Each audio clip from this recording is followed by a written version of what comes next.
Isipin mo to, pumasok ka sa isang bansa na mahigpit at sobrang maingat sa kung sino ang pinagkakatiwalaan nila. Pero sa galing mong kumausap ng tao, unti-unti silang naniwala sa'yo. Nakausap mo ang matataas na opisyal, napalapit ka sa mga may posisyon, at para mas makuha pa ang loob nila, pinili mong makisama at magmahal. Ang hindi nila alam, may misyon ka. May lihim kang bitbit at dahan-dahan nakapasok ka na sa loob ng mundo nila. Ito ang ginawa ng isang babae sa Iran. Pinagkatiwalaan siya ng mga opisyal at nakapasok pa sa mga ahensya ng gobyerno. Kaya, inakala ng lahat na isa siyang kakampi. Pero sa totoo lang, ayon sa mga ulat, isa pala siyang espiya.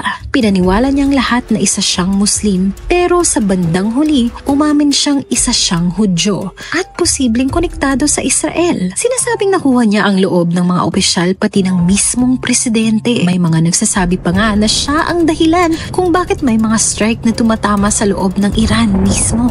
Ikaw, mabilis ka bang magtiwala sa tao? O mas pinipili mo ng mag-ingat ngayon?